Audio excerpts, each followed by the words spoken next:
Jona versus Nezu. This is a matchup I was really excited for. Mainly because of the fact of uh, Jona just lost to Dora. And so he was able to play another Japanese player. So I really like the fact that this. I mean, granted, this is a very tough opponent to beat right after losing to Dora. But it's just how the bracketing works sometimes. Yeah, I don't recall what he's probably. I think he's gonna run Valkenheim, if I recall correctly. Yeah, because that Jonah's like Jonah. I know he saw on Twitter that he was thinking Mai is probably his better character compared to his Valkenheim, but both are incredibly strong. I feel like this is gonna be a general like better matchup, not only based on the player habits of Nezu, but also just based on. Oh my bad. Based on just general like play style. I think Jonah's Valkenhide has like he does so well at controlling the pace and whatnot. Yep, using the transform into the human JC. Got caught open with the overhead. Oh yeah, that's so cheap. One of the best things about this character is the fact that he's able to go for some five C into Wolf Break JA, and now he's got hit with the instant overhead, and now he's in the corner, and now he's forced to this guessing situation. Yeah, just Nezu, I actually think blocked his way out properly in this situation. So Jonah goes in for the. That's such a good frame. Goes in for the J. Yeah, the JC because the barrier whiffs, so he didn't actually have to block the mix. He was gonna block it though, and then just recognizing that it was he buried him out, it just goes for the barrier jump, but doesn't catch him. Catches him on the 5B though. And yep, here we go again. Mr. Skeleton's Wild Ride. Jonah's probably going to opt for like a throw here or just opting to play like the slower game to get his Wolf Meter back. Yeah, nice catch. Beast Cannon to send him down, and now he's going to use this like slower game.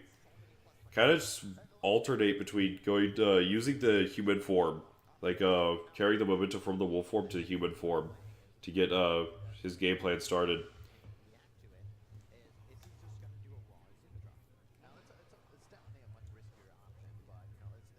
Jonah's Wolf Meter management is so good. Resi J is really good against CP Kia. Yeah, I really like the way Jonah manages his wolf meter. He's not afraid to get it really low, but just recognize like he tries to force situations where if he's really low, he's not gonna have to use it again, like for a little bit. Swaps to human form. He's gonna be able to get some ground game. Yeah, and now with all that ground pressure, he's able to get a lot of a wolf meter because he doesn't. You could even see it a lot of the where if he's in the air, he's not gonna get wolf meter back, but whenever he's on the ground, it's slowly gonna build. It has a little bit of a slow period to start after coming out of wolf, but then like once he's like a human for a while, you'll start seeing it skyrocket up. But even while like managing all this, he's just this is like subconsciously managed because all that was using mix and whatnot, and now Nezu doesn't have life because he got hit by the mix. Counter sold out, and now he's just gonna force these neutral situations. Okay, that conversion was crisp. That was so good. Caught him with the JA. Recognize it hit. Goes for Wolf 5B. And yeah, Nezu had to burst that because he was just going to finish it with human JC into super. Like the dive kick super. And yeah, just jump beast cannon. Jona played that so well.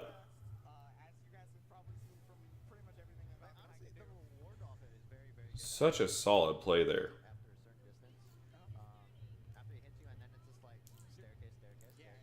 Alright. So now 1-0 for Jona.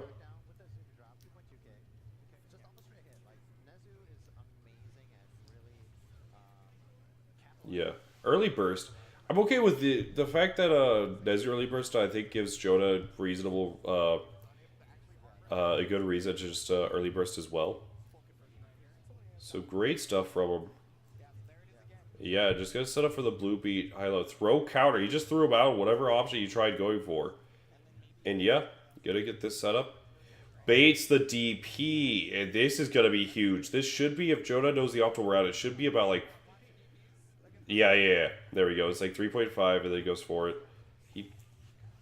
Okay, nice, and yeah, that is a good option there. I don't think that was the optimal route, but something about Jona is that he doesn't really do a lot of optimal combos per se, but he does a lot of what will get him assured knockdown and really like work for, like he makes his Oki work for him. And I think that really goes to show this pace that Jona loves to play at. And now Nezu gets his turn, blue beat. Oh, we got clip of the overhead. That's something that we saw a lot this top 8 was that Jona got clipped a lot with overheads, like that one as well. Like, Dora said he got hit with a lot of overheads. Like, this said he got hit with a lot of overheads as well. Nice JA into 5A pressure. Wolf break JA.